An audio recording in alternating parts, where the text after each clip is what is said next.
ఒకసారి మనం ప్రార్థన చేసుకొని దేవుని వాక్యంలోనికి వెళ్దాం. దయచేసి అందరూ కూడా ఏకీభవించండి. మహిమగల మా పరమ తండ్రి, అయ్యా నీ పాద సన్నిధికి వస్తున్నాము. మాతో మీరు మాట్లాడండి, మా హృదయాల్ని తెరవండి.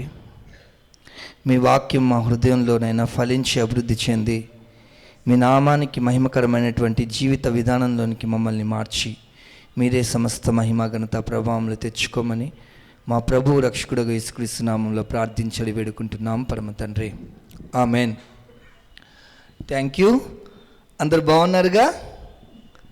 దేవుని నామానికి మహిమ కలుగును గాక.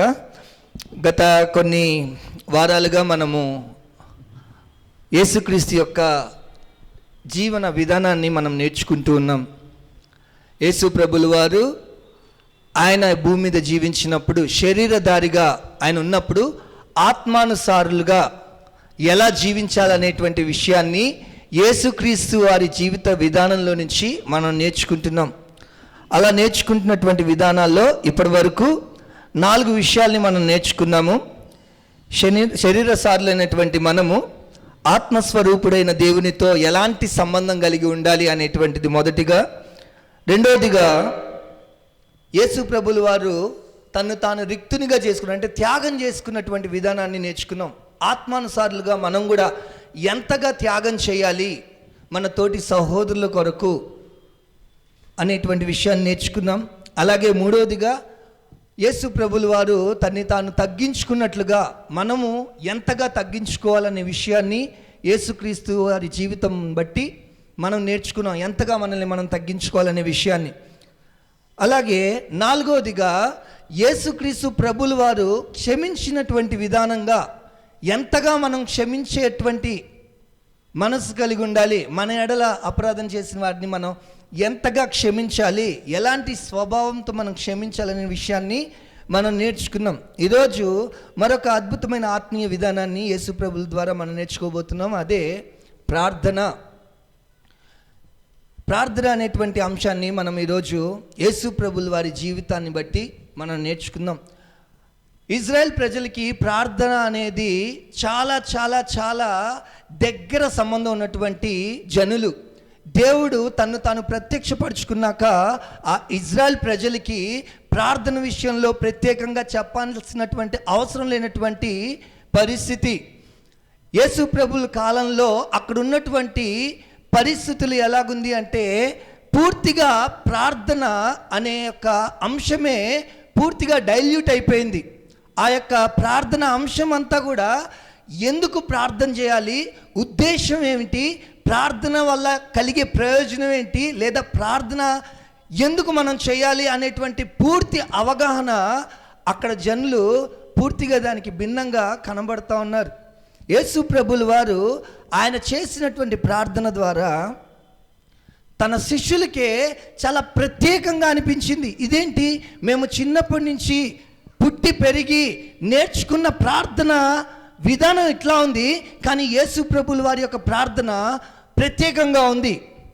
మాకు నేర్పించినటువంటి బోధకులు, పరిసయ్యులు, శాస్త్రులు నేర్పించినటువంటి ప్రార్థన ఓ విధంగా ఉంటే యేసు ప్రభుల వారి ప్రార్థన దీనికి భిన్నంగా ఉందేంటి అని యేసు ప్రభుల దగ్గర తన శిష్యులు ప్రార్థన మాకు నేర్పించని అడిగినటువంటి సందర్భం మనం లేఖనాల్లో చూస్తాం.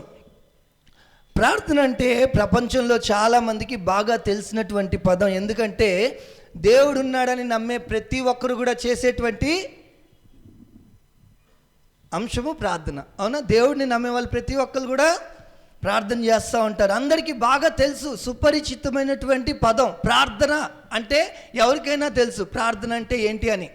కానీ ఆ యొక్క ప్రార్థన ఎలా ఉండాలి, ప్రార్థన అంటే లోతైన భావం ఏంటి అనేటువంటి విషయాల్ని ఈరోజు మనం నేర్చుకునే ప్రయత్నం చేద్దాం. అయితే ప్రపంచంలో దేవుడు లేడని నమ్మే నాస్తికులు తప్పించి మిగతా వారంతా ప్రార్థనలు చేసేవారే.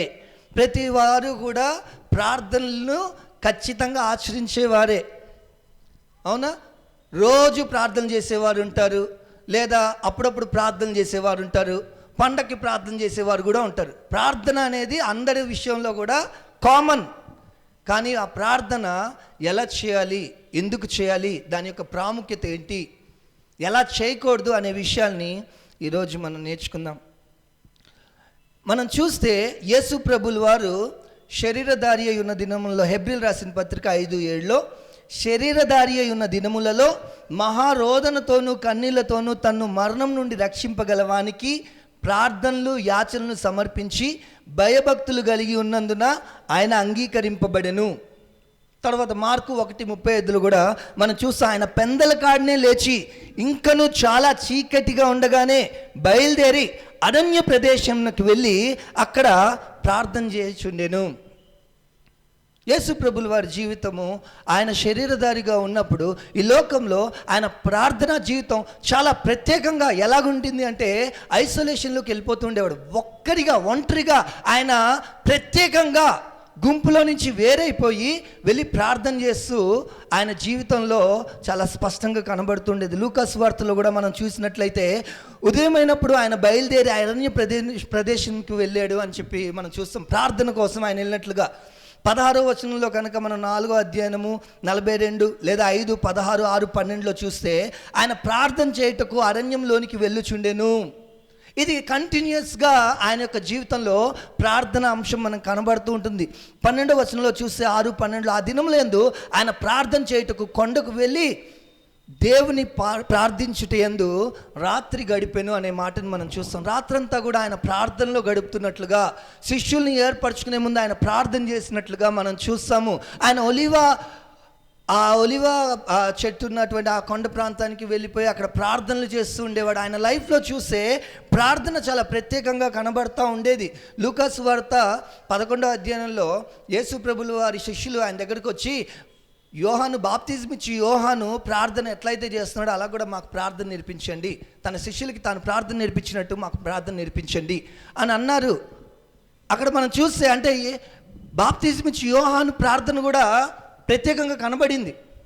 వాళ్ళు చేసే ప్రార్థన వేరేలాగుంది. వాళ్ళు ఎలా ప్రార్థన చేస్తున్నారు అంటే మనకి లూకాసు వార్త 5వ అధ్యాయంలోనే మనకు కనబడుతుంది. శాస్త్రులు అంటూ ఉంటారు యేసు ప్రభు దగ్గరికి వచ్చి, ఇదేంటి బాప్తిజం ఇచ్చి యోహాను యొక్క శిష్యులు ఉపవాసం ఉండి ప్రార్థన చేస్తున్నారు, మేము కూడా అలా చేస్తున్నాం, కానీ మీరెందుకు అలా చేయరు అని యేసు ప్రభు దగ్గరికి వచ్చి ప్రశ్న అడిగినట్టు ఉంటుంది. అంటే వాళ్ళ ప్రార్థనలో ఉపవాసం ఉంటూ ప్రార్థన చేయడం అనేది కనబడుతున్నటువంటి దృష్టి మనకి అర్థమవుతూ ఉంటుంది. అందుకే ఆయన శిష్యులు కూడా వచ్చి యేసు ప్రభుల దగ్గర ప్రార్థన నేర్పించమని చెప్పినట్లుగా మనం చూస్తాం. ఇక్కడ చూస్తే యేసు ప్రభుల వారు నేర్పిన ప్రార్థనలో మనకి పాత నిబంధనలో దేవుడు తన్ను తాను బయలుపరుచుకున్నాక భక్తుల యొక్క ప్రార్థనలో ఉండే ప్రతి అంశము యేసు ప్రభుల వారు నేర్పినటువంటి ప్రార్థనలో మనకు కనపడుతూ ఉంటుంది. భక్తులు ఆనాడు దేవుణ్ణి ఎరిగినటువంటి భక్తులు ఏ రీతిగా అయితే ప్రార్థన చేశారో ఆ ప్రార్థనలో యేసు ప్రభుల యొక్క ప్రార్థనలో అంటే ఆ అంశంలో, ప్రార్థనలో ఉండే అంశం అంతా కూడా యేసు ప్రభుల వారు నేర్పినటువంటి ప్రార్థనలో మనం చూస్తూ ఉంటాం. యేసు ప్రభుల వారు నేర్పిన ప్రార్థనలో మనకు పాత నిబంధన ప్రార్థనలో ఇమిడి ఉన్న అంశాలు ప్రత్యేకంగా కనబడుతూ ఉంటుంది. దేవుని పరిశుద్ధతను, శక్తిని, సామర్థ్యాన్ని, ఔన్నత్యాన్ని గురించి ఆయనకు మహిమ చెల్లించడము, దేవుని యొద్ద పశ్చాత్తాపడటం, పాపం ఒప్పుకొని క్షమాపణ పొందడం, దేవుని కృతజ్ఞత ఆరాధన చెల్లిస్తూ దేవునికి, ఆయన చిత్తానికి పూర్తిగా విధేయులై అన్ని విషయాల్లో ఆయనపై ఆధారపడడమే ప్రార్థన. దేవుని ప్రజల కోసం వారి పాపములు, అవిధేయతను ఒప్పుకుంటూ వారిని క్షమించమని, క్షమాపణ కొరకు, వారి విడుదల కోసం, వారి యొక్క ప్రతి అక్కడి కోసం ఎడతెగక నిరంతరం నిస్వార్థమైన ప్రార్థన చేస్తూ ఉండేవారు. ఈ యొక్క పాత నిబంధనలో కనబడే ప్రార్థన అంతా కూడా యేసు ప్రభువుల వారి ప్రార్థనలో శిష్యులు కనబడుతూ ఉండేది. ఇదేం ప్రత్యేకంగా మనకి శాస్త్రులు పరిశీలి చెప్పే ప్రార్థన వేరేలాగుంది. శాస్త్రులు పరిశీలి ప్రార్థన దానికి భిన్నంగా యేసు ప్రభుల వారి ప్రార్థన ఏంటి ఇంత భిన్నంగా ఉంది? అసలు అలాగే ఎందుకు ఆయన చేస్తున్నారు? యేసు ప్రభుల వారు ప్రార్థన చేయడం అందరికీ కనబడుతూ ఉంది, అది చాలా భిన్నంగా అనిపిస్తుంది. అది ఎంత భిన్నంగా అనిపించిందంటే వారు అలాంటి ప్రార్థన నేర్చుకోవాలని ఆసక్తి పడ్డారు. ఈయన ఏదో చేసుకుంటున్నాడు అని వదిలేలా, వాళ్ళు ఆ ప్రార్థన చేయాలని ఆశపడ్డారు. ఎందుకంటే ఆ ప్రార్థనలో ఉన్నటువంటి ప్రత్యేకత అలాంటిది. దేవునితో సహవాసం, దేవునితో సంబంధం. మనం ఇక్కడ చూస్తే ప్రార్థన అంటే ఫస్ట్గా 4 విషయాల్ని మనం నేర్చుకుందాము. ప్రార్థన అంటే ఏమిటి, తర్వాత ప్రార్థన ఎందుకు చేయాలి, ప్రార్థన ఎలా చేయకూడదు, ప్రార్థన ఎలా చేయాలి, ఈ 4 అంశాలని మనం ఈరోజు నేర్చుకుందాం. మొదటిది ప్రార్థన అంటే ఏమిటి అనే విషయాన్ని చూద్దాం. ప్రార్థన అంటే మనకి అవసరతలో మనం చేసేది కాదండి. ఫస్ట్ థింగ్, ప్రార్థన అంటే మనకి ఏదైనా చాలా సమస్య వస్తే అప్పుడు చేసేది ప్రార్థన కాదు. ప్రార్థన అంటే మనకి ఏదైనా అక్కరగా ఉన్నప్పుడు చేయాల్సింది కాదు ప్రార్థన అంటే. లేదా ఆచార రీతిగానో ఒక అలవర్చుకొని ఒక చిన్నప్పటి నుంచి మనకి నేర్పించేసి ఇదిగో చేతులు జోడించి దండం పెట్టు అన్నం కాదు ప్రార్థన అంటే. ప్రార్థన అనేది ఒక అలవాటు కాదు, ప్రార్థన అంటే ఒక ఆచరణ కాదు. అక్కరకు లేదా మనకి అవసరాలకు చేసేటువంటి, అంటే కష్టం వచ్చినప్పుడు కన్నీరు మున్నీరై మనం పెట్టేది దాన్ని ప్రార్థన అనరండి. ప్రార్థన అంటే ఒక మాటలో చెప్పాలంటే సజీవుడైనటువంటి ఆ దేవునితో నిర్జీవుడైనటువంటి ఈ శరీరధారిగా ఉన్న మనము ఆత్మ సంబంధంతో ఉన్న ఆ దేవునితో సహవాసంలోనికి రావడం. ప్రార్థన అంటే దేవునితో సంబంధం కలిగి ఆయన సహవాసంలోనికి రావడం ప్రార్థన అంటే. ఆత్మ సంబంధంగా జీవించాలి అని ఆశపడే శరీరానుసారులు ఆత్మ సంబంధంగా జీవించడానికి ఏమాత్రం కూడా శక్తి సరిపోదు కాబట్టి, సామర్థ్యం ఉండదు కాబట్టి, మనము ఆ దేవాది దేవుడైనటువంటి పరమ తండ్రి మీద ఆధారపడమే, ఆయన మీద ఆనుకోవడమే ప్రార్థన అంటే. మనం ఆయనతో సహవాసంలోనికి రావడము, ఆయన హృదయంలోనికి మన హృదయాన్ని తీసుకొచ్చి పెట్టడం, ఆయన ఉద్దేశాల్ని మనం గ్రహించడం ప్రార్థన అంటే. ఆయన చిత్తాన్ని తెలుసుకొని ఆయనకి లోబడ్డం ప్రార్థన అంటే. ఆయన యొక్క ఔన్నత్యాన్ని గ్రహించి ఆయన యొక్క ప్రత్యేకమైనటువంటి ప్రేమను తెలుసుకొని ఒక అందనటువంటి కృపను తలంచుకొని ఆయన్ని స్తుతించడమే ప్రార్థన అంటే. ఆయన యొక్క ప్రత్యక్షత ఆవరణలోకి వచ్చి మన యొక్క నిస్సహాయతను చూసుకునేదే, ఆయన యొక్క ఔన్నత్యాన్ని చూసి, ఆయన ఘనతను చూసి, ఆయన ప్రత్యక్షతను బట్టి ఆయన ఇంత గొప్ప దేవుడు, నేను ఏ పాటివాణ్ణి అని మన యొక్క నిజస్థితిని చూడడం ప్రార్థన అంటే. ప్రార్థన అంటే ఆయన సన్నిధిలో కనిపెట్టుకోవడం. ప్రార్థన అంటే ఆయన ప్రత్యక్షతను కోరుకోవడం. ప్రార్థన అంటే ఆయనతో సమాధానం, ఆయనతో సంబంధం, ఆయనతో సహవాసం కోరుకోవడం ప్రార్థన అంటే. ప్రార్థన అంటే కేవలం దేవుడే మన యొక్క అంతిమ ఆది లక్ష్యము, మన యొక్క ప్రప్రథమ ఉద్దేశము, గురి దేవుడే. మన ఆలోచన అంతా కూడా ఆయన కొరకే. అది ప్రార్థన అంటే. ఒకవేళ ఈ పాయింట్ కనుక మిస్ అయిపోతే ప్రార్థనలో, ఇంకా మనం ఎన్ని గంటలు ప్రార్థన చేసినా ప్రార్థన నిష్ఫలితం అయిపోతుంది. అది ఒక నెమరేసుకున్నటువంటి మంత్రం అయిపోతుంది. చాలామంది ప్రార్థనలో మనం చూస్తూ ఉంటాం, చాలా సంఘాల్లో కూడా పరలోక ప్రార్థనని టకా అని చెప్పి వాళ్ళు ఆఖరిలో ముగించి చెప్తారు. అది వాళ్ళు ఎలా అలవరుచుకున్నారో దానికి మూలం బీజం ఏంటో నాకైతే తెలియదు, కానీ అది ఈరోజు ఎలాగా అలవాటుగా మారిపోయిందంటే వాళ్ళు కంఠోపాఠంగా దాన్ని అప్పచెప్తారు. ఎలాగా అంటే మనం అంత మంచి ఆహారం తినేసిన తర్వాత లాస్ట్ కిల్లి వేసుకుంటాం చూడండి, కిల్లి వేసుకుంటే ఎట్లాగా ఫుడ్ కంప్లీట్ అయింది, మీల్స్ అన్నట్లుగా దాన్ని చేశారు. వాళ్ళ ఉద్దేశం ప్రార్థన, యేసు ప్రభులు వారు పరలోక ప్రార్థన నేర్పించారు అంటే దాన్ని అప్పచెప్పడం లాగా అయిపోయింది. ప్రార్థన అంటే అది కాదు. ప్రార్థన అంటే నేను దేవుడి దగ్గరికి వచ్చి ఆయనతో సహవాసం చేయడం. I'm having the deep intimate relation with God. భూలోకంలో పరలోకపు స్థితిని, అనుభవాన్ని పొందుకోవడం ప్రార్థన. ఎక్కడ? భూమి మీద పరలోకాన్ని, ఆ అనుభవాన్ని పొందుకోవడం ప్రార్థన అంటే. పరమందున్నటువంటి ఆ ప్రభువు భూమి మీద నా పక్కన ఆయన సన్నిధిని నేను అనుభవిస్తే అది ప్రార్థన. That is called prayer. అది ప్రార్థన. ఆ ప్రార్థనని మనము తెలుసుకోవాలి. ప్రార్థన చాలా చాలా చాలా చాలా ప్రత్యేకమైనటువంటిది, ప్రాముఖ్యమైనటువంటిది అనే విషయాన్ని గమనించాలి. మనం చాలా క్యాజువల్గా పొద్దున్న లేస్తే కళ్ళు మూసుకొని చేసేసి ఒక అలవాటు రీతిగా ఒకవేళ మనకు అలవాటు అయిపోతే, నైట్ పడుకునేటప్పుడు గుడ్ మార్నింగ్ గుడ్ నైట్ అన్నటువంటి ప్రార్థన మనకు అలవాటు అయితే దాన్ని తక్షణమే మానేయాలండి. దాన్ని తక్షణమే మానేయాలి. ఎందుకంటే those prayers are good for nothing. అది ఏమాత్రం కూడా దేవుణ్ణి నువ్వు ఎక్స్పీరియన్స్ చేయడానికి పని చేయవు.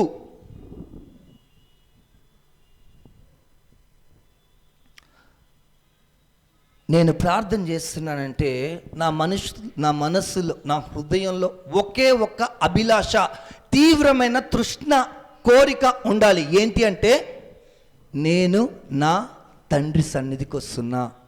I'm coming in to the mids of my lord, my saviour God. నా దేవుడు, నా ప్రభు సన్నిధిలో నేను సహవాసంలోనికి వస్తున్నా అనే విషయాన్ని గమనించాలి.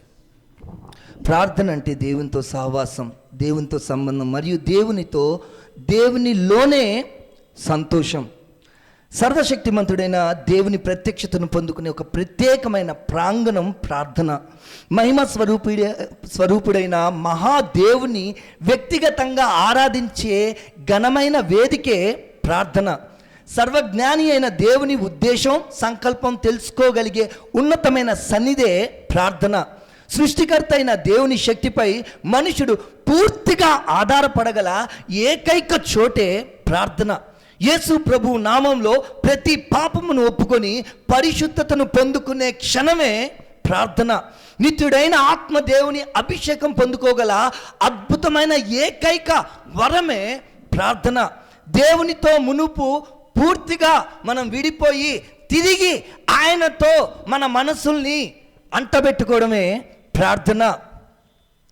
నీ మనసులో ఉన్నటువంటి ప్రతీదీ చెప్పుకొని ఆ దేవునితో మనస్ఫూర్తిగా మాట్లాడేటువంటి ఏకాంత వేళే ప్రార్థన. అపవాది ప్రతి ఒక్క చీకటి శక్తులను, పాపపు బంధకాల్ని, ఆ యొక్క తంత్రములన్నింటినీ కూడా లయం చేసి జయించే రంగస్థలమే ప్రార్థన. ప్రార్థన చాలా క్యాజువల్గా మనం చూడకూడదండి.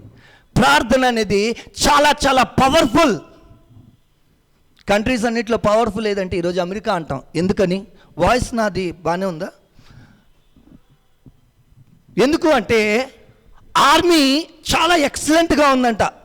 తర్వాత ఫినాన్షియల్గా అమెరికా చాలా ఉన్నతమైనటువంటి స్థానంలో ఉంది.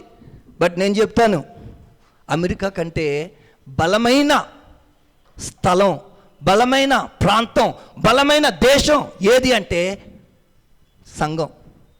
ఏ సంఘం అయితే ప్రార్థన చేస్తుందో, ప్రార్థన చేసే ప్రాంతమే, ప్రార్థన చేసే పరులే, ఆ యొక్క ప్రార్థన చేసే సంఘాలే పవర్ఫుల్. అమెరికా కంటే పవర్ఫుల్, అణుబాంబుల కంటే పవర్ఫుల్. ఎంత పవర్ఫుల్ అంటే ప్రార్థన ముందు నిలిచే శక్తి ఈ భూమి మీద పుట్టబోదు. ప్రార్థన అంత శక్తివంతమైనది. ఆ ప్రార్థనని మనం క్యాజువల్గా చూడడం మానేయాలి, క్యాజువల్గా చేయడం మానేయాలి. ప్రార్థన అంటే అది ఒక అలవాటు అవ్వకూడదు. ప్రార్థన అంటే ఒక ఆచారం అవ్వకూడదు. ప్రార్థన అంటే అది హృదయాంతరంగంలో నుంచి మనల్ని లాగాలి. ఎక్కడికి? దేవుడి సన్నిధికి లాగాలి. మన హృదయాన్ని బలవంతంగా ఈడ్చాలి. అది ఎలాగా?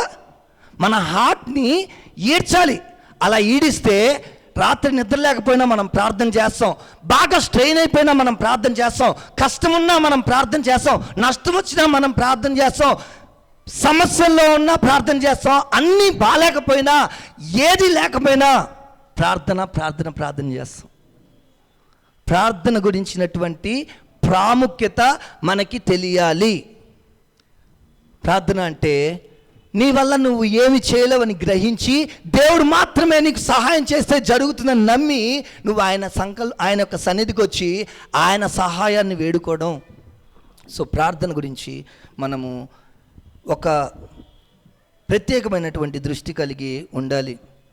కాబట్టి ప్రార్థన మనము చాలా ప్రాముఖ్యమైనటువంటిది అని గమనించాలి. చాలామంది భక్తులు కూడా ప్రార్థన చేసి వారు చేయలేనటువంటి క్రియలు దేవుడి ద్వారా చేయడం వాళ్ళు చూశారు. వెనకాల నుంచి శత్రువులు తడుముతున్నారు, మోషే ఉన్నాడు ముందు, సముద్రం ఉంది ముందు, భయంతో అల్లాడిపోతున్నాడు. ప్రభువా ఏంటి అంటే, ఊరికే నిల్చొని చూడు, just watch what I will do, నేను ఏంటో నా శక్తి ఏంటో జస్ట్ నువ్వు నిల్చొని చూడు, నువ్వు చూడు నా శక్తిని చూడు. ఆ శక్తిని చూపేదే మనకి ప్రార్థన అంటే. దేవుని యొక్క ఔన్నత్యాన్ని, దేవుని యొక్క ప్రత్యేకమైనటువంటి కాపుదలని, ఆయన భద్రతను, ఆయన ప్రత్యేకమైనటువంటి శక్తిని చూపేదే ప్రార్థన. మోషే అంటే, ఎందుకు నువ్వు కంగారు పడుతున్నావు, జస్ట్ వాచ్, నువ్వు ఊరికినే ఉండి చూడు. దేవుని చేసే కార్యాలు మహాకార్యాలండి, మన వల్ల కావవి, మనం చేయలేము. ప్రార్థన చాలా ప్రాముఖ్యమైనటువంటిది. ప్రార్థన ఎందుకు చేయాలి అంటే చాలా విషయాలు ఉంది. ప్రార్థన గురించి మాట్లాడుకుంటా పోతే నిజంగా ఒక ఆయన ఏమన్నాడంటే 365 days ప్రార్థన మీద సర్మన్స్ ఇవ్వచ్చంట. సంవత్సరంలో 365 రోజులు కూడా ప్రార్థన గురించి మాట్లాడమంటే ప్రత్యేకంగా ప్రార్థన గురించి మాట్లాడచ్చు, అంతుంది ప్రార్థన అంటే. మనం నేర్చుకుంటుంది చాలా తక్కువే. గమనించండి, ప్రార్థన ఎందుకు చేయాలి అంటే అది మనకి ఆజ్ఞ. ఎడతెగకుండా ప్రార్థన చేయండి. నేను 1 Thessalonians 5వ అధ్యాయంలో మనం చూస్తున్నాము, అది మనకి ఆజ్ఞ ఇవ్వబడింది, మీరు ఎడతెగక ప్రార్థన చేయండి అని. మత్తయి సువార్త 26:41 మీరు శోధనలో ప్రవేశించుకుంటున్నట్లు మెలకుగా ఉండి ప్రార్థన చేయండి. మనం ప్రార్థన ఎందుకు చేయాలి అంటే, మొదటిది అది మనకి ఆజ్ఞ ఇవ్వబడింది, రెండోది మనం శోధనలో ప్రవేశించకుండా ప్రార్థన చేయాలి. శోధన జయించాలంటే మనం ప్రార్థన చేయాలి. హెబ్రీ 4:16 మనము కనికరము పడి సమయోచితమైన సహాయం కొరకు కృప పొందినట్లు ధైర్యముతో కృపాసనం వద్దకు చేరుదుము. దేవుని సహాయాన్ని పొందుకోవడానికి ప్రార్థన చేయాలి. 3 విషయాలు ముఖ్యంగా మనం నేర్చుకుంటున్నాము. మొదటిది, అది మనకి ఆజ్ఞగా ఇవ్వబడింది. ప్రార్థన ఎందుకు చెయ్యాలి అంటే అది మనకి ఆజ్ఞ ఇవ్వబడింది. ఆజ్ఞ అతిక్రమమే పాపం అవుతుంది. మనం ప్రార్థన చేయకపోతే, క్రైస్తవులు అనేవారు ప్రార్థన అనేది వారి జీవితంలో నిరాటంకంగా, నిర్విరామముగా, ఎడతెగకుండా సాగేటువంటి చర్య. అంటే దేవునితో మన సంబంధం, దేవునితో మన సహవాసం ఎట్లా ఉండాలంటున్నాడు, ఎడతెగకుండా ఉండాలి. మన ప్రార్థన ఖచ్చితంగా కంటిన్యూస్గా మనము చేస్తూ ఉండాలి. దేవుడితో ఆ సహవాసాన్ని మనం మెయింటైన్ చేస్తూ ఉండాలి. రెండోదిగా, శోధనలో పడిపోకుండా మనం మెలకుగా ఉండి, ఏ టైంలో దొంగ వచ్చినట్లుగా యేసు ప్రభులు వారు వస్తా అని చెప్పన్నారు.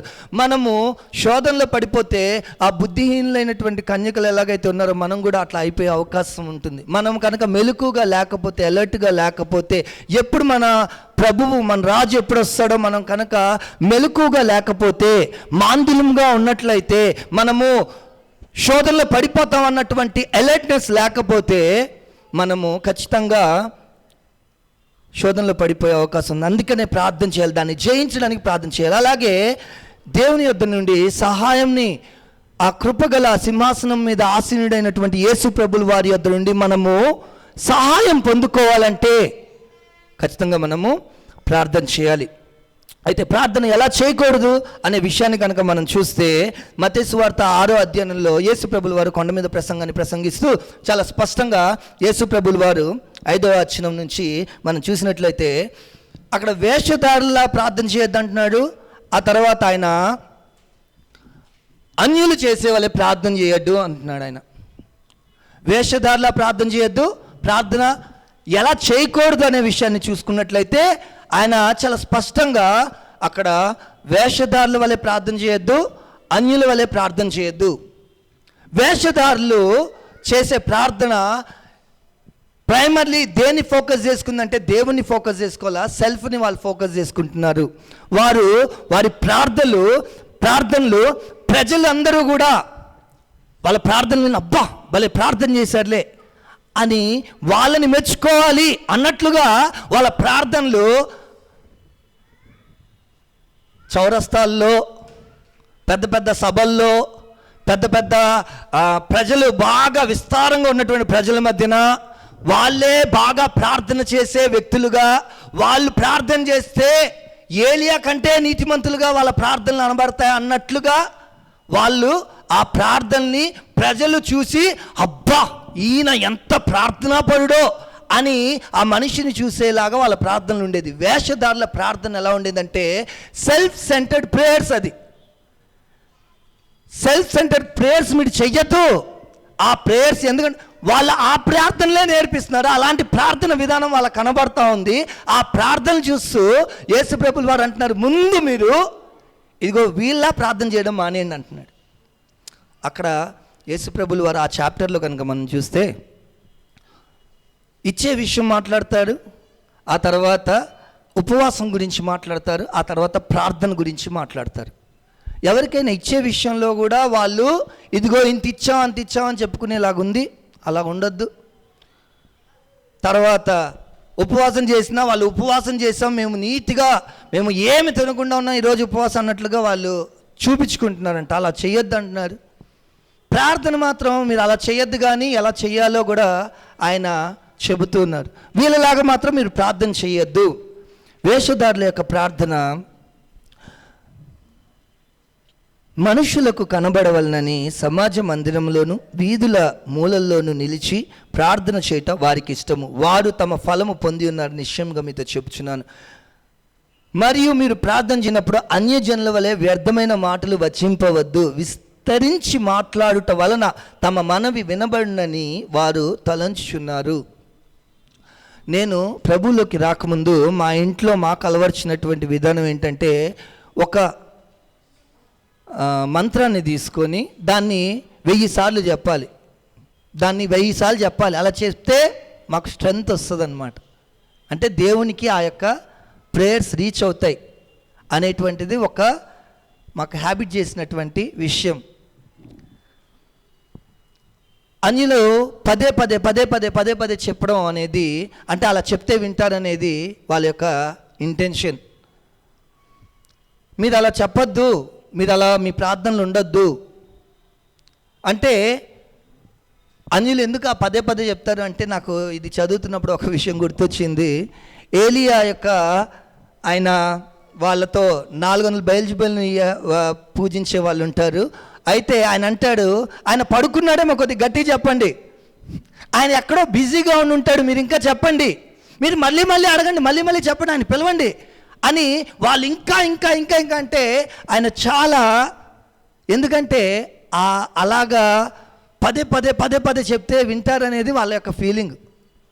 మీరు అలా చెప్పొద్దు. అన్యుల యొక్క ఫీలింగ్ ఎలా ఉంటుందంటే, దేవుడి మళ్ళీ మళ్ళీ మళ్ళీ మళ్ళీ మళ్ళీ మళ్ళీ చెప్తే దేవుడు అది ఇంపార్టెంట్గా పరిగణించి వింటాడు అనేది, లేదా అలా చెప్తే దాంట్లో పవర్ ఉంటుంది అనేది ఏ రకంగా అయినా సరే ఇక్కడ యేసు ప్రభువుల వారు అంటున్నారు, మీరు అన్యులులాగా రిపీటెడ్లీ మీరు వ్యర్థమైన మాటలు వచింపవద్దు. విస్తరించి మాట్లాడటం వలన తమ మనవి వినబడినని వారు తలంచున్నారు. మనలో కూడా చాలాసార్లు మనం ఈ యొక్క పొరపాటు చేసామేమో అని నాకు అనిపిస్తూ ఉంటుంది. మనం పదే పదే పదే పదే కొన్ని ప్రార్థనలో కూడా ఫిల్లర్స్ అంటాం కదా. ఫిల్లింగ్ అంటే గ్యాప్. మనకి ఆ యొక్క ప్రార్థనలో మనం ఏంటంటే అదొక మనం దానికి నింపడానికి ఒక ఊత పదాన్ని పెట్టేస్తూ ఉంటాం. ప్రభువా తండ్రి నాయన, ప్రభువా తండ్రి నాయన, ప్రభువా తండ్రి నాయన అని మనం ప్రార్థన చేసేటప్పుడు ఆ యొక్క ఫిల్లర్స్ని నింపుతూ ఉంటాం. దాన్ని మనం దీనికి తీసుకుందాం అని నేనైతే అంటున్నాను. వాక్యానుసారంగా దాన్ని తీసుకోవచ్చో లేదో తర్వాత అన్నయ్య వాళ్ళే మనల్ని కరెక్ట్ చేయాలి. కానీ నాకు అనిపిస్తూ ఉంటుంది, అలా ఫిల్లర్స్గా మనం పెట్టద్దు. ప్రార్థన మనం మాట్లాడేలాగా, ప్రభువా ఇగో నా అక్కర ఇది, నా అవసరత ఇది, నీ సన్నిధికి వచ్చిందా నాయన, సహాయం చేయి, ఇట్లా చెప్తే సరిపోతుంది. అక్కడ ఆ మాట రాకపోతే అక్కడ నేను కొంతమందిని చూశాను, వాళ్ళు ఏంటంటే అక్కడ తండ్రి ప్రభువా యేసయ్య, తండ్రి ప్రభువా యేసయ్య అని గ్యాప్ నింపడం చూస్తాం అనమాట. ఇట్లాంటి ప్రార్థన మనం చేయకూడదు. అయితే యేసు ప్రభువులు చాలా స్పష్టంగా చెప్తున్నారు, అలా చేస్తే వాళ్ళ ఫలితాన్ని వాళ్ళు పొందుకొని ఉన్నారు. దానికి వాళ్ళకి దేవుడు స్పందించడండి. ఆ ప్రార్థనలు దేవుని దృష్టికి అంగీకారమైనటువంటిది కాదు. ఎందుకని అంటే ప్రాముఖ్యంగా అక్కడ దేవుడు ఉన్నతమైనటువంటి స్థితిలో వాళ్ళు పెట్టి ప్రార్థన చేయట్లేదు అనేది యేసుప్రభు యొక్క ఉద్దేశం. మన ప్రార్థనలో నేను ఇప్పుడు ఈరోజు మనం గ్యాదర్ అవుతున్నామంటే మన మైండ్లోకి రావాల్సింది ఏంటంటే, ఆ రోజు ప్రార్థన అనగానే నా ప్రభువు ఎగ్జాల్ట్ అవ్వాలి, నా ప్రభువు ఘనపరచబడాలి, నా ప్రభువు మహింపరచబడాలి, నా ప్రభువు గొప్పగా స్తుతించబడాలి అనేటువంటి దృక్పథం మన మైండ్లోకి రావాలి. ప్రార్థన అనగానే ఈరోజు ఒకవేళ అమ్మో ప్రార్థన అని వచ్చిందనుకో, మన ప్రార్థన విషయంలో చాలా చాలా చాలా బలహీనులుగా ఉన్నామని గ్రహించాలి. ప్రార్థన అనగానే ఇప్పుడు ఎవరైనా ప్రార్థన చేద్దాం అంటే మన మైండ్లోకి వెంటనే ఏం రాయాలంటే, నా దేవుడు ఇప్పుడు మహిమపరచబడుతున్నాడు. ప్రార్థన అంటే నా దేవుని యొక్క సన్నిధిలోకి, ఆవరణంలోనికి నేను వస్తున్నా, ఆయన్ని హెచ్చించడానికి, ఆయన్ని గణపరచడానికి అనేటువంటి ఆలోచన మన మైండ్లోకి ప్రార్థన అనగానే వచ్చేయాలి, ఆ మాట వచ్చేయాలి. ఈరోజు నేను ప్రార్థన చేసుకుంటున్నా అని అంటే దేవుడితో నువ్వు సమయం గడుపుతున్నావా అనే ఆలోచన మనకి రావాలి. ప్రార్థన అంటే ఇప్పుడు ఎలాగైపోయింది, మనం ఎవరైనా సరే ప్రార్థన చేసుకుంటున్నాం, ఈ టైం నాది ప్రార్థన టైం అంటే చాలా క్యాజువల్గా ఉంటుంది కదా, అలా ఉండకూడదు. ప్రార్థన టైం అంటే చాలా పవర్ఫుల్ టైంలో నువ్వు వెళ్తున్నావు. నువ్వు ప్రార్థన అంటే చాలా చాలా పవర్ఫుల్ సమయాన్ని నువ్వు తీస్తున్నావు, నీ టైం నువ్వు తీస్తున్నావు. దేనికంటే చాలా చాలా వండర్ఫుల్ థింగ్ కోసం నువ్వు తీస్తున్నావు అని గుర్తించాలి. యేసు ప్రభువుల వారు మీరు ప్రార్థనలు అయితే ఇలా చెయ్యొద్దు అని చెప్పారు. ఇక్కడ ఒక విషయాన్ని గమనించాలి, ప్రార్థన దేవుడు అందరికీ అందుబాటులో ఇచ్చాడండి. అది కొంతమంది వాక్యం చెప్పేవాళ్ళు ఉండొచ్చు, కొంతమంది సువార్థికులుగా ఉండొచ్చు, కానీ ప్రార్థన అనేటువంటిది మాత్రం దేవుడు అందరికీ అందుబాటులో ఉంచాడండి. పరిచర్యలో చూస్తే చాలా గొప్ప పరిచర్య ఏదైనా ఉంది అంటే ప్రసంగించడం కంటే కూడా, సువార్థీకరణ చేయడం కంటే కూడా బలమైన ప్రార్థన పరిచర్యే ఫస్ట్ ప్లేస్లో అంట. నేను యేసు ప్రభుల వారు సువార్త స్టార్ట్ చేసే ముందు ఆయన ఏం చేసేవాడంటే, ఆయన యొక్క లైఫ్ స్టైలే ప్రార్థనతో ఉన్న జీవితం. ఆయన బాప్తిజం తీసుకోకుండా అంటే ఆయన ప్రిపేర్ చేసుకుంటున్నప్పుడు కూడా ఆయన ప్రార్థన చేస్తూనే ఉన్నాడు. ఆయన బాప్తిజం తీసుకున్నాక కూడా ఆయన ప్రార్థన చేసుకుంటున్నప్పుడు ఆకాశం తెరవబడింది, ఆత్మదేవుడు ఆయన మీదకి రావడం చూస్తాం. 40 రోజులు ఆయన ప్రార్థనలోనే గడిపాడు. ఆయన యొక్క పరిచర్య ప్రారంభించక ముందే ఆయనతో కనెక్ట్ అయ్యి ఉన్నటువంటి అంశం ఏదైనా ఉంది అంటే ప్రార్థన. ఈరోజు మనందరికి కూడా అట్టి కృప అందరికీ, చిన్నపిల్లలు కావచ్చు, పెద్దలు కావచ్చు, ఎవరైనా సరే చేయొచ్చు. అన్నయ్య వదిన ఎక్కడెక్కడికో వెళ్తున్నారు పరిచర్య నిమిత్తం, దేవుని మహిమపరచడానికి, సువార్త ప్రకటించడానికి వాళ్ళు వెళ్తున్నారు.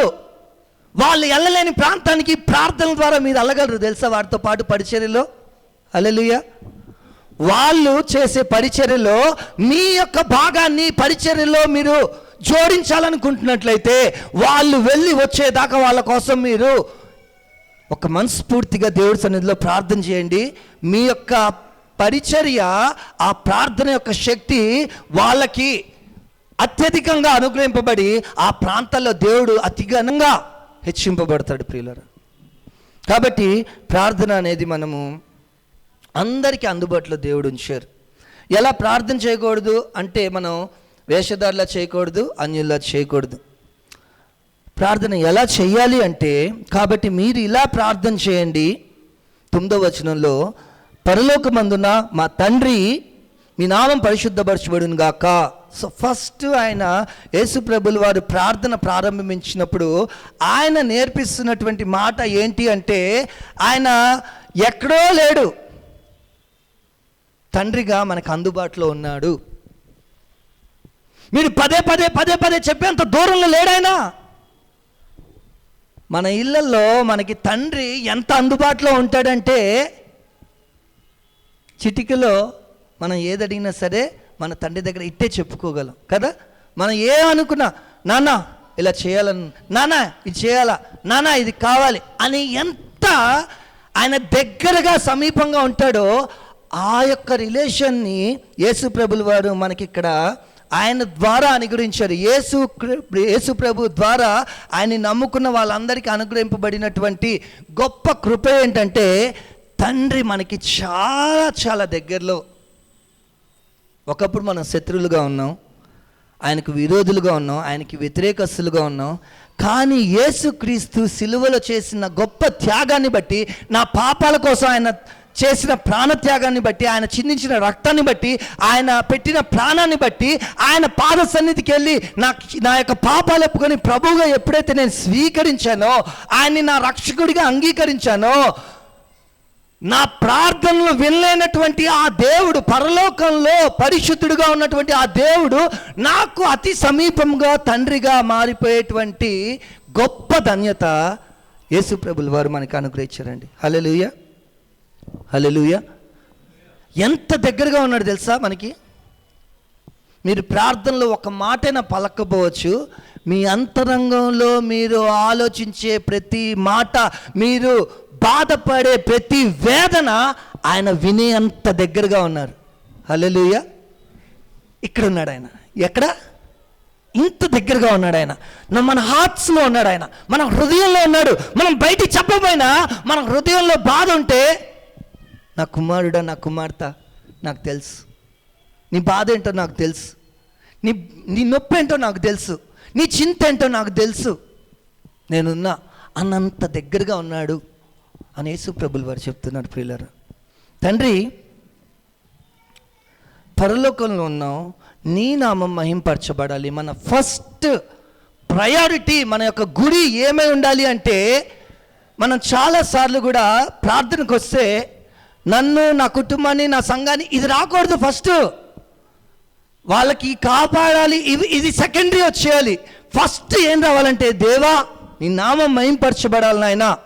నేను చేసే ప్రార్థన, ఇప్పుడు ఒకవేళ ఉపవాస ప్రార్థన పెట్టుకున్నాం అనుకోండి, మనం ఉపవాస ప్రార్థన పెట్టుకున్నటువంటి సమయం ఒక 4 గంటలు 5 గంటలు ఒకవేళ పెట్టుకుంటే, లేదా 3 గంటలు పెట్టుకుంటే, లేదా రాత్రంతా కూడా ప్రార్థన చేయాలని మునుపు మనం పెట్టుకుంటున్నట్లుగా పెట్టుకుంటే, మన మైండ్లో ఒక్కటే ఉండాలి, నేను ప్రార్థనకు వస్తున్నానంటే, సంఘంతో నేను ఏకీభవించి ప్రార్థన చేస్తున్నాను అంటే, ఇక్కడ నా ప్రభువు మహింపరచబడాలి, నా తండ్రి ఘనతను పొందుకోవాలి, ఆయన మాత్రం హెచ్చించబడాలి, ఆయన నామము అన్ని నామముల కంటే ఘనంగా స్తుతింపబడాలి అన్నటువంటి బలమైన ఆశ, కోరిక మనం కలిగి ఉండాలి. యేసు ప్రభుల వారు అంటున్నారు, మన ఫస్ట్ ప్రయారిటీ ఏమై ఉండాలంటే, తండ్రి మీ నామం పరిశుద్ధపరచబడాలి. ఇక్కడ ఇంకో విషయాన్ని మనకి యేసు ప్రభుల వారు చెప్తున్నారు. ఏంటి అంటే, పరలోకమందున్న నా తండ్రి నీ నామం పరిశుద్ధపరచబడును గాక అంటే, మన తండ్రి పరిశుద్ధుడు, ఆయన పాపం లేనివాడు. ఆయన సన్నిధికి మనం వచ్చేటప్పుడు క్యాజువల్గా, నార్మల్గా, ఫియర్లెస్గా, రెవరెన్స్ లేకుండా, భయభక్తులు లేకుండా మనము ఆయన సన్నిధి రాకూడదండి. యెషయా భక్తుడు ఆ యొక్క దర్శనం చూసినప్పుడు 6వ అధ్యాయంలో పరిశుద్ధుడు పరిశుద్ధుడు పరిశుద్ధుడు అని కెరూబులు సెరూబులు గాన ప్రతిగానాలు చేస్తూ దేవాది దేవుణ్ణి, మహిమగల దేవుణ్ణి, ఆ పరమ దేవుణ్ణి స్తుతిస్తూ ఉన్నప్పుడు చూసినటువంటి యెషయా భక్తుడు ఏమన్నాడు తెలుసా? అయ్యో పాపము గలవాడును, పాపము నాలుకల మధ్య ఉన్నటువంటి వాడును, నేను చూసిన దర్శనం ఏంటి, ఇంత నీచుణ్ణి పరిశుద్ధిని చూసానే. ఆ యొక్క ఫీలింగ్ మనలోకి రావాలండి. మనం ప్రార్థనలోకి వస్తున్నామంటే, నేను అభాగ్యుణ్ణి, యోగ్యుడు లేనటువంటి వాడిని, నీచుణ్ణి, నేను ఎంత అల్పుణ్ణి, నేను వస్తుంది ఎవరి దగ్గర అంటే పరిశుద్ధుడైనటువంటి దేవుని సన్నిధికి. ఆ సన్నిధికి వచ్చినప్పుడు మనము ఎంత జాగ్రత్తగా, ఎంత భయంతో, భక్తితో, మనము చాలా ప్రత్యేకం. ఇప్పుడు ఏదైనా సరే డేంజర్ అని పెడితే మనం ఎంత జాగ్రత్తగా ఉంటాం, మన పిల్లల్ని మెట్లెక్కించేటప్పుడు, మెట్లు దించేటప్పుడు ఎంత జాగ్రత్తగా ఉంటాం. అలాంటిది దేవుడి దగ్గరికి వచ్చేటప్పుడు మనం భయం లేకుండా, జాగ్రత్త లేకుండా, ఒక క్యాజువల్ యాటిట్యూడ్తో రావద్దు. నువ్వు వస్తుంది ఎవరి దగ్గరికి అంటే, సృష్టిని సృష్టించినటువంటి సృష్టికర్త, ఈ విశ్వమంతటికి సర్వాధికారి అయినటువంటి దేవుడు. ఆ దేవుడి దగ్గరికి మనం వస్తున్నప్పుడు ఆయన పరిశుద్ధుడు, చాలా ప్రత్యేకమైనటువంటి వాడు. ఆయనతో ఏది కలపలేను, ఆయనలో ఏది కూడా నేను జతపరచలేను. ఆయన అంత ప్రత్యేకమైనటువంటి దేవుడు. ఆ దేవుడితో నేను వస్తున్నానంటే, ఆ సన్నిధికి వస్తున్నానంటే చాలా రెవరెన్స్గా రావాలి. మోషేని చూసినప్పుడు, మోషే ఇది పరిశుద్ధమైన స్థలం, నీ చెప్పులిప్పి రా. దేవుడు ప్రత్యేకమైనటువంటి దేవుడు కాబట్టి ఆయన సన్నిధికి వచ్చినప్పుడు రెవరెన్స్గా నేను దేవుడిని అన్నప్పుడు వెంటనే మోకరించి చూడకుండా ఆయన తల దించుకున్నటువంటి రెవరెన్స్ మనకు కలగాలి. దేవుడు పిలిచినప్పుడు భక్తుల్ని మనం చూస్తాం, నీ దాసుడు ఇక్కడ ఉన్నాడు సెలవి. ఏ ఫీలింగ్ వచ్చింది? నువ్వు నాకు ప్రభువి, నేను నీకు దాసుణ్ణి. నువ్వు నా యజమానుని, నేను నీకు బానిసని. నువ్వు నన్ను కొనుక్కున్నావు, నువ్వు నాకు ప్రభువి, నేను నీకు దాసుణ్ణి. ఆ ఫీలింగ్ రావాలి. దేవుడు క్యాజువల్గా మనం రావద్దు. ఆయన పరిశుద్ధుడు, ప్రత్యేకమైనటువంటి దేవుడు కాబట్టి ఆయన సన్నిధికి వచ్చేటప్పుడు మనం చాలా చాలా చాలా చాలా జాగ్రత్తగా రావాలి. పిల్లలు ఎంత జాగ్రత్తగా రావాలంటే, మన ప్రతి తలంపుని మనం పరీక్షించుకోవాలి, మన ప్రతి ఆలోచనని మనం పరీక్షించుకోవాలి, మన హృదయాన్ని మనం పరీక్షించుకోవాలి, మన యొక్క మాటల్ని మనం పరీక్షించుకోవాలి, మన ప్రవర్తనని పరీక్షించుకోవాలి. ప్రతిదీ ఇంచుగా ప్రతి దాన్ని కూడా మనం పరీక్షించుకొని, నేను ప్రార్థనకు వస్తుంది నా పరిశుద్ధుడైనటువంటి దేవుడి సన్నిధికి, ఆ దేవుడి సన్నిధిలో నేను చాలా ప్రత్యేకంగా నా ప్రార్థన ఉండాలి అన్న ఉద్దేశంతో నేను నా దేవుడి దగ్గరికి రావాలండి. ఆయన పరిశుద్ధుడైనటువంటి దేవుడు. ఆయన కేవలం సాధారణమైనటువంటి దేవుడు కాదు, ఆయన ప్రత్యేకమైనటువంటి దేవుడు అనే విషయాన్ని గుర్తించాలి. యేసు ప్రభుల వారు అంటున్నారు. అందుకే యేసు ప్రభుల వారు మనం చూస్తే ఆయన ప్రేయర్స్లో చాలా సపరేట్గా వెళ్ళిపోతూ ఉంటాడు. ఒంటరిగా, నిజంగా నేను చెప్తాను, గుంపుగా ప్రార్థన చేయడం చాలా చాలా మంచిది. ఈ రోజు నుంచి మీకు అలవాటు లేకపోతే నేను అంటున్నాను, మీరు వ్యక్తిగతంగా మీరు మీ దేవునితో సమయాన్ని గడపండి. సంఘాన్ని మామూలుగా ఇంపాక్ట్ చేయరు. మీరు మీ దేవునితో వ్యక్తిగతంగా సమయం గడుపుతూ ఉంటే సంఘాన్ని మీరు ఉజ్జీవపరచడంలో ముందుంటారు. దేవుడితో మీరు సమయం గడపకపోతే మీరు సంఘంలో ఏ మార్పు తీసుకురాలేరు.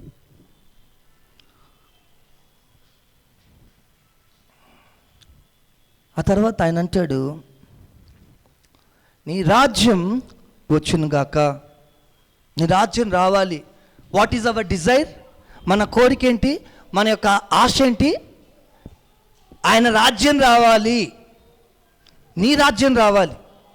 మొదట నీ నీతి, నీ రాజ్యాన్ని నేను వెతుకుతున్నా. మనం దేన్ని వెతుకుతున్నాము?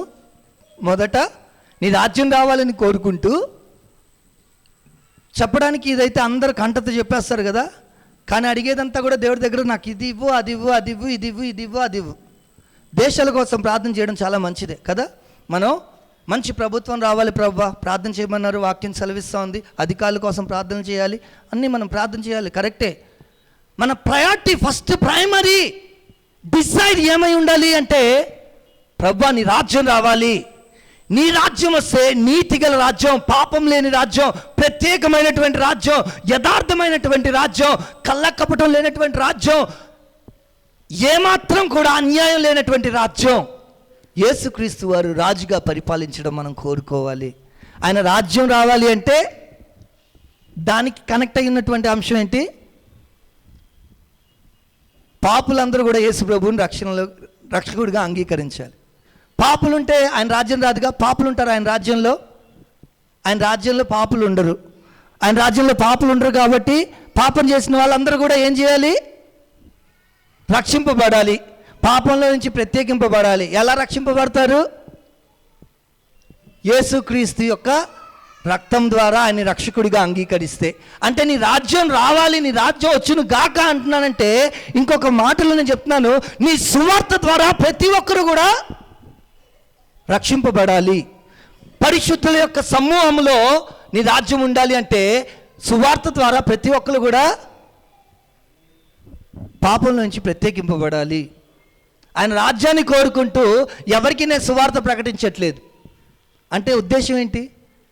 ఆయన రాజ్యం రావాలి, నీ రాజ్యం వచ్చును గాక అని ప్రార్థన చేస్తున్నా, కానీ ఎవరికి కూడా యేసు ప్రభు గురించి చెప్పట్లేదు నేను అంటే ఏంటి అర్థం?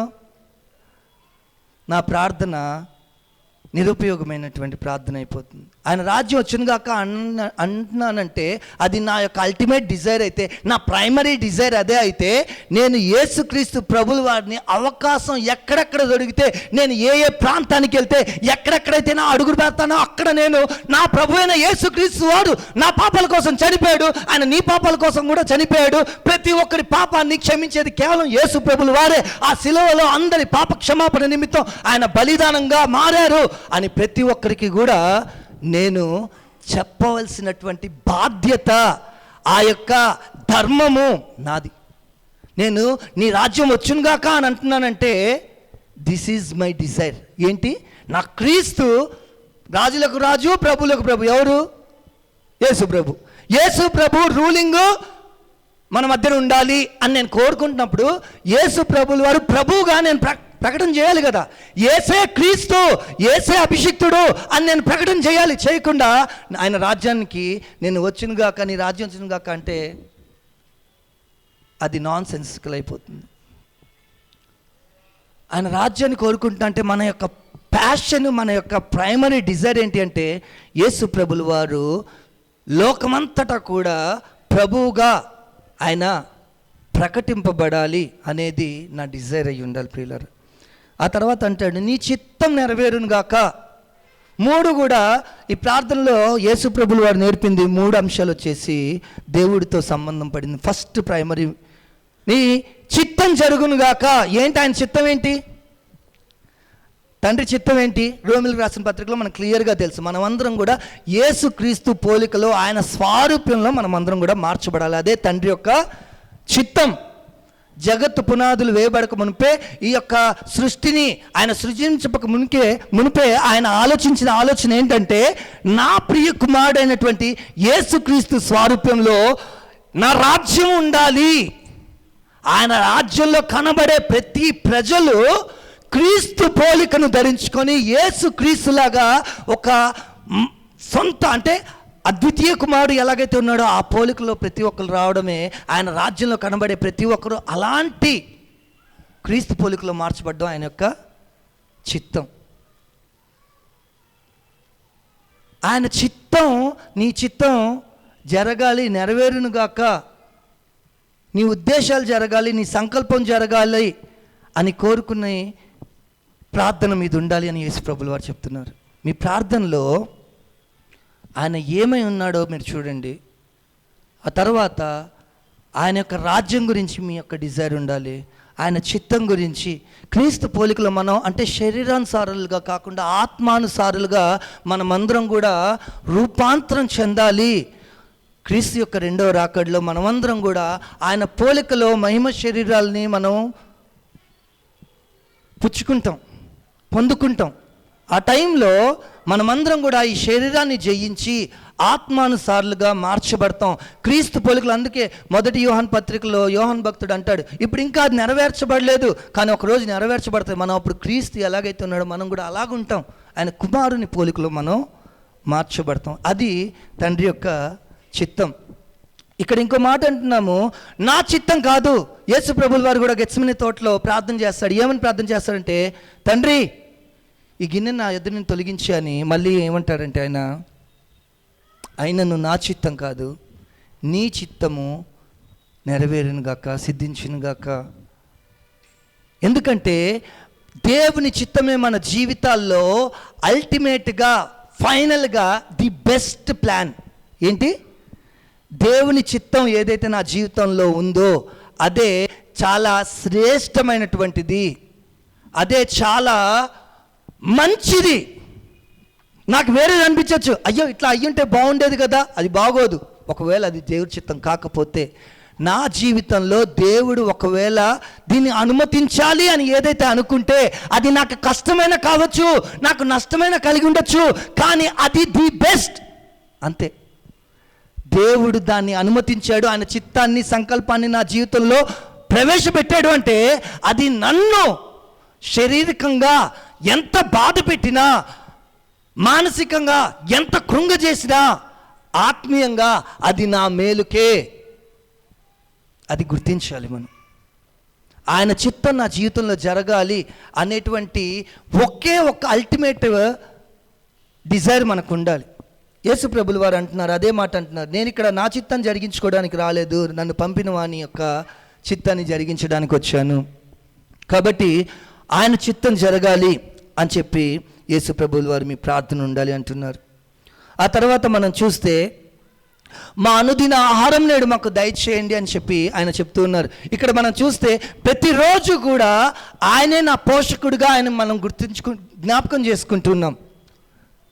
దినదినము నా అనుదిన ఆహారం నాకు దయచేయండి అని చెప్పి లూకా సువార్తలో మనం చూస్తాం. అంటే ఎవ్రీడే ఇక్కడ 2 విషయాలు నేర్చుకోవాలి. ఏంటి అంటే, నేను ప్రతిరోజు నా దేవుడి మీద ఆధారపడేవాడిగా ఉండాలి, ఎందుకంటే ఆయనే నా పోషకుడు, నన్ను పోషించే దేవుడు ఆయనే అనే విషయం ఒకటి. రెండోదిగా సంతృప్తిగా నేను ఉండాలి, సంతృప్తిగా నేను ఉండాలి, నా దేవుని బట్టి నేను తృప్తిగా ఉండాలి. ఈ రోజుకి నాకు ఆహారం ఉందా? ఎంతమంది మీలో నాకు ఇది లేదు అది లేదని బాధపడుతున్నారు చెప్పండి ఒకసారి. ఈరోజు మీకు దేవుడు సమృద్ధిగా కనకిస్తే తినడానికి ఈ రోజుకి మీకుందా? మన ఇళ్ళల్లో నాకు తెలిసి ఎంత కాదనుకున్నా ఒక 4 రోజుల సరుకులు అయితే పడుంటాయి. దేవుడైతే మనల్ని ధారాళంగా పోషిస్తూ ఉన్నారు. అయినా మనం ఈరోజు ఆహారం బట్టి మనం దేవుని కనబరుస్తున్నాం. పొద్దున్న మేము వెళ్ళాము, ఫ్యామిలీగా మేము బయటికి వెళ్ళాం. పిల్లలకి నేను ఒక ఫుడ్ తీసుకున్నా. వాళ్ళకేమో ఏదో పిజ్జా తీసుకుంటా అన్నాను, కానీ ఏదో కాలిఫోర్నియాది అదేదో బౌల్ది తీసుకున్న, కొద్దిగా హెల్తీ ఫుడ్ కదా అని. వాళ్ళు అది తినేశారు. అయినా సరే వాళ్ళకి మీరు పిజ్జా తీసుకుంటా అన్నారుగా, మాకు ఇద్దొద్దు. తినేశారు, బాగా తినేశారు, మాకు ఇద్దొద్దు. పిల్లల స్వభావంలాగా మనం ఉండకూడదండి. మనము కొద్దిగా మెచ్యూర్డ్గా ఉండాలి. మన ఇళ్ళల్లో దేవుడు సమృద్ధిగా 10 రోజుల సరుకులు, ఒక వారం రోజుల సరుకులు ఉందా, వారం తర్వాత కొనుక్కోవాలా, దాన్ని బట్టి దేవుని స్తుతించి, ప్రభువా ఎంత గొప్ప దేవుడు అయ్యా, ఈరోజు పోషణ మీరు సిద్ధపరిచారు, మా పోషకుడు అయ్యా, వారం రోజుల వరకు నీకు కృతజ్ఞత స్తుతులు అయినా అని దేవుడి దగ్గరికి వచ్చి దేవుడికి థ్యాంక్స్ చెప్పాలి. కంటెంట్గా మారాలి మనం. ఈ రోజు కోసమే నువ్వు అడుగు, రేపటి గురించి చింతించొద్దు. ఈ రోజు కోసం వచ్చి దేవుడి దగ్గర మనం, God is teaching us to depend on our father. మనము మన దేవుడి మీద ఆధారపడ్డాం. యేసు ప్రభు వారు ఇక్కడ నేర్పిస్తున్నారు.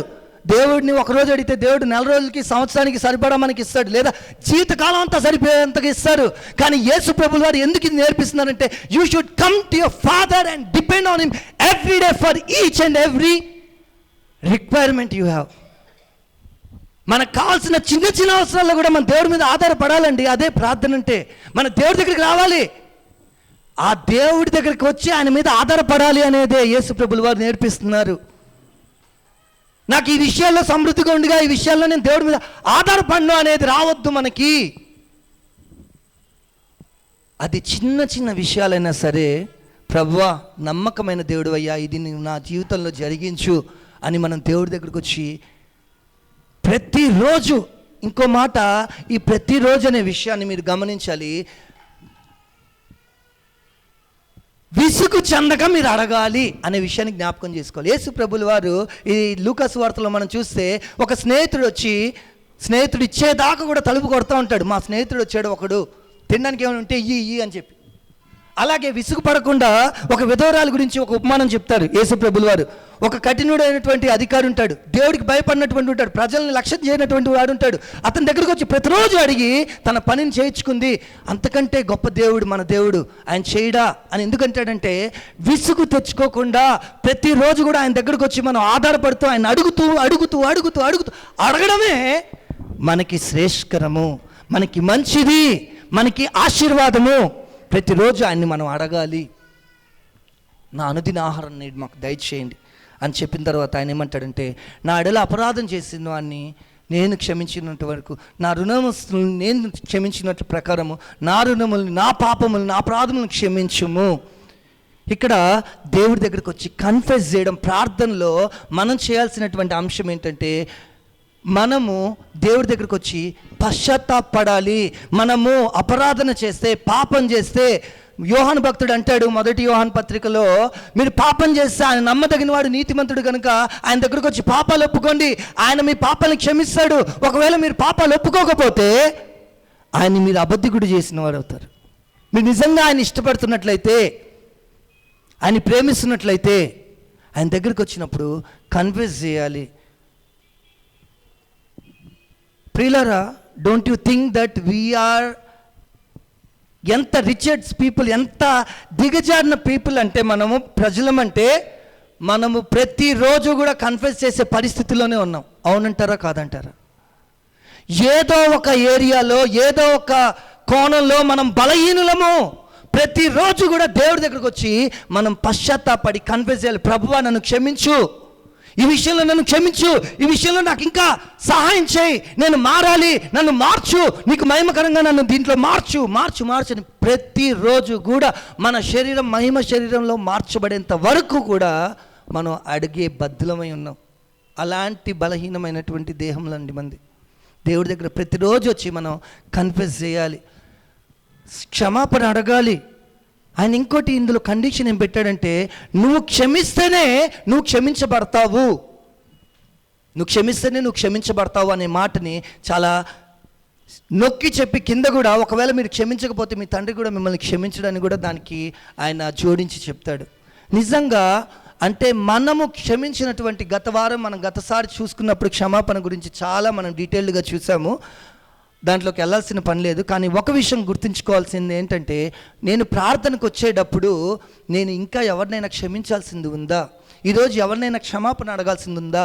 అది నా పిల్లలు కావచ్చు, నా భార్య కావచ్చు, నా బంధువులు కావచ్చు, నా సంఘస్థులు కావచ్చు, నా ఆఫీస్ ప్రాంతంలో వారు కావచ్చు, నా సమాజంలో ఉన్నవారు ఎవరైనా కావచ్చండి. నేను ఒకవేళ ఇంకా క్షమాపణ అడగకుండా ఉంటే, నన్ను నేను కఠినపరుచుకుంటూ, నన్ను నేను ఇంకా నా యొక్క అహంకారాన్ని, నా యొక్క అహాన్ని పోషించుకుంటూ క్షమాపణ అడగడానికి మోమాట పడుతూ వెనకడుగు వేస్తున్నట్లయితే నా ప్రార్థనలోకి, ఆ ప్రార్థన గదిలోకి నాకు ప్రవేశం లేదనే విషయాన్ని గుర్తించాలి. నేను నా ప్రార్థనలో అడుగుపెట్టి గంటలు ప్రార్థన చేసిన యేసు ప్రభులు వారు నా ప్రార్థన వినండి. ఎందుకు అంటే, నేను క్షమిస్తేనే నా ప్రార్థనలు అంగీకరింపబడతాయి, నేను క్షమించబడతాను.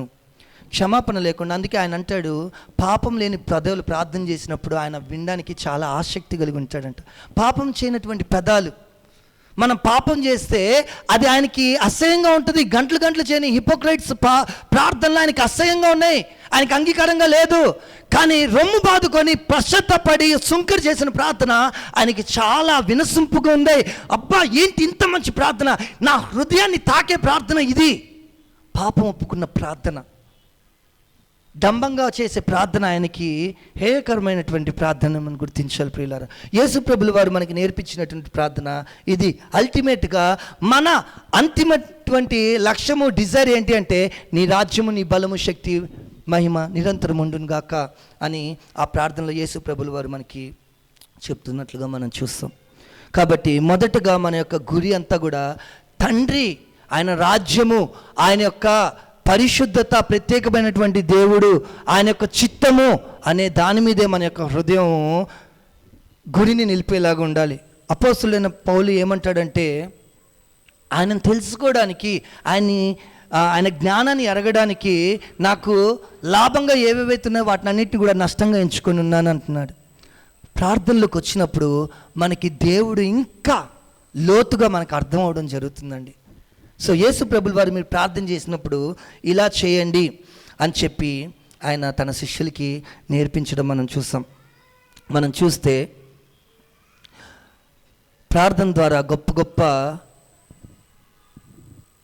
మిషనరీలు పుట్టుకొచ్చి మనం చూసాం. ప్రార్థన ద్వారా గొప్ప గొప్ప సంఘాలు స్థాపించబడ్డం మనం చూస్తాం. ప్రార్థన ద్వారా గొప్ప పరిచర్య చేయడం మనం చూస్తున్నాం. కేవలము ప్రార్థనలో నేను జార్జ్ ముల్లర్ గారి గురించి చెప్పాలనుకుంటున్నా. ఆయన ఎవరి దగ్గరికి వెళ్ళి చేజార్చలేదండి. ఆయన చేసినటువంటి అద్భుతమైన పరిచర్య అంతట్లో కూడా ఒక్కసారి కూడా ఏ రకంగా కూడా మాటను బట్టి కానీ ఆలోచనలో కూడా ఆయన నాకు సహాయం చేయండి అని చేజార్చినటువంటి సందర్భం లేదంట. దగ్గర 10,000 మంది పిల్లల్ని ఆయన పోషించుకోగలిగాడు. ఎలాగా? కేవలం ప్రార్థన ప్రార్థన ప్రార్థన.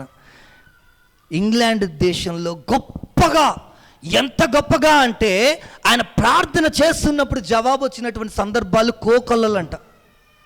తినడానికి ఏమీ లేదు ఆహారం, ప్రార్థన చేస్తున్నాడు, దేవుడు ప్రొవైడ్ చేస్తాడు. కూర్చోబెట్టు, ప్లేట్లు పెట్టు, నీళ్లు పెట్టు.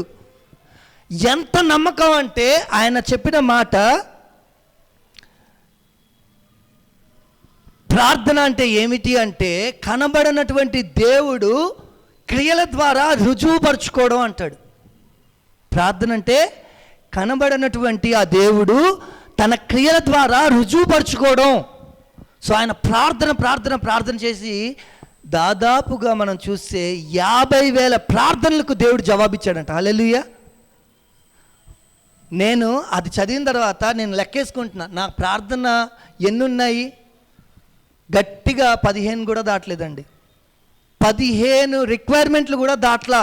ఆయన 50,000 పిటిషన్స్ దేవుడి దగ్గర పెట్టి, పాదముల దగ్గర పెట్టి, ఆ ప్రభు పాదంలో 50,000 పిటిషన్లు పెట్టి, ప్రభువా ప్రార్థనలో దీని గురించి ప్రార్థన చేస్తున్నా, దీన్ని జరిగించు అని దేవుడి ద్వారా జరుగుతున్నటువంటి క్రియలను బట్టి నా దేవుడు ఉన్నాడు, ఇదిగో ఈ ప్రార్థన జవాబు వచ్చింది, నా దేవుడు సజీవుడు, ఇదిగో ఈ ప్రార్థనకి జవాబు వచ్చింది, నా దేవుడు వింటున్నాడు, ఇదిగో ఈ ప్రార్థనకి జవాబు వచ్చింది, నా దేవుడు నా పక్కనే ఉన్నాడు, అందుకే ప్రార్థనకి జవాబు వచ్చింది, నా దేవుడు నన్ను నడిపిస్తున్నాడు, అందుకే ప్రార్థనకి జవాబు వచ్చింది అని ప్రతి ప్రార్థనలోనూ నా ప్రభువు నా పక్కనే ఉన్నాడు అని నిర్భయంగా ఆయన ధైర్యంగా ప్రభువుని కనపరిచినటువంటి ప్రార్థన పడండి. జార్జ్ ముల్లర్ గారు 50,000 పిటిషన్ని ప్రభువుల దగ్గర నుంచి సమాధానం పొందుకున్నాడంట. ఆయన అంత ప్రార్థన చేస్తున్నప్పుడు పొందుకుంటే మనము పొందుకోగలంగా? ఎందుకంటే మనం కూడా ప్రార్థించేది ఆ దేవుడినేగా, మనం ఆరాధించేది ఆ దేవుడినేగా.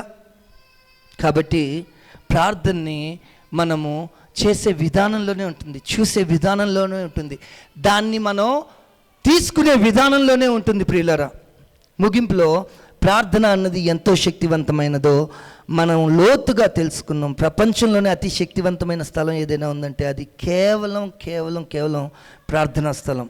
ప్రభు ప్రత్యక్షతను పొందుకునే అనుకూలమైన సమయం ప్రార్థన సమయం. సర్వసృష్టికర్త అయిన దేవునితో నీవు ఏకాంతంగా మాట్లాడే ఏకైక మాధ్యమం ప్రార్థన.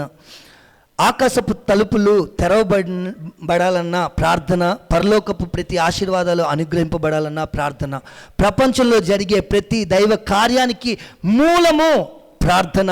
దేవుని పరిచర్యకే అపోస్తులు ఆత్మశక్తిని పొందుకుంది ప్రార్థన వల్లనే. గొప్ప సంఘాలు పుట్టింది ప్రార్థన వల్లనే. అనేకమైన మిషనరీలు పుట్టుకొచ్చింది ప్రార్థన వల్లనే. అన్ని పరిచర్యలోనూ బలమైన ప్రత్యేకమైన అందరూ చేయదగ్గ పరిచర్య ఏదైనా ఉందంటే అది కేవలం ప్రార్థన. అనేకుల జీవితాల్లో ఉజ్జీవంను ఇచ్చేది ప్రార్థన, పాపపు బంధకాల్లో నుంచి నిర్మూలన చేసేది ప్రార్థన, మనిషిలో నూతన మార్పును తెచ్చేది ప్రార్థన, చీకటి శక్తుల నుండి విడుదలనిచ్చేది ప్రార్థన. విశ్వాసంలో బలపడాలన్నా, విశ్వాసులను బలపరచాలన్నా కేవలం ప్రార్థనే మన జీవితాల్లో ఉండాలి. బలహీనులకు బలంనిచ్చేది ప్రార్థన, భయస్థులకు ధైర్యాన్ని ఇచ్చేది ప్రార్థన. అన్నిటికీ అంతటికీ ఏకైక ఆయుధము సమాధానము ప్రార్థన, ప్రార్థన, ప్రార్థన. ప్రియులారా, God want us to know the importance of prayer. ఈరోజు క్రైస్తవ సంఘాలు ఎందుకు ప్రభావితం చేయలేకపోతుంది అంటే ఒకానొక కారణము బలమైన ప్రార్థన లేకపోవడమే. ప్రార్థన లేని జీవితము జీవమున్న నిర్జీవం లాంటిది. దయచేసి దేవుని కృపలో అట్టి భారాన్ని, ప్రార్థన భారాన్ని మనమందరం కూడా అడిగి ప్రార్థన చేద్దాం, ముగించుకుందాం. దయచేసి అందరూ ఏకీభవించండి, క్షమాపణ అడుగుదామండి. మన దేవుడి దగ్గర మనము చాలాసార్లు అనాలోచనగా మనం ప్రార్థన చేసినటువంటి అనుభవాలు ఉన్నాయి. దయచేసి మన దేవుడిని అడుగుదాం, మన దేవుడు చేసిన మేలుని తలుచుకుంటూ ఆయన కృతజ్ఞతాస్తుతులు చెల్లించి ప్రార్థన చేద్దాం. దయచేసి అందరూ ఏకీభవించండి.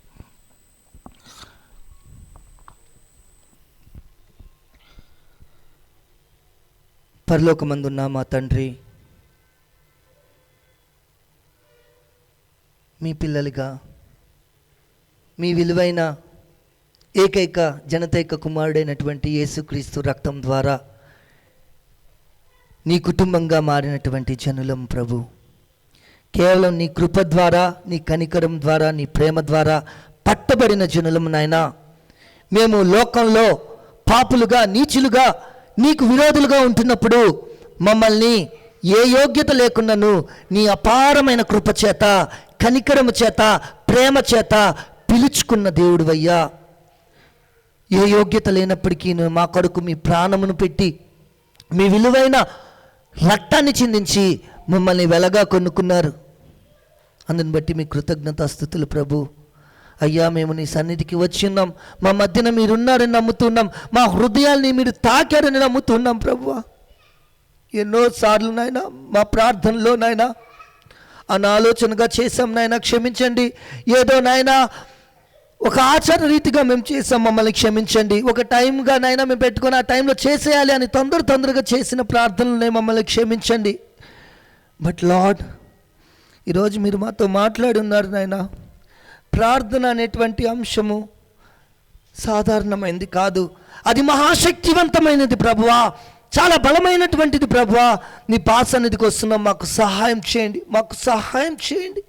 మాకు మీరు మాత్రమే సహాయం చేయగలరు ప్రభు.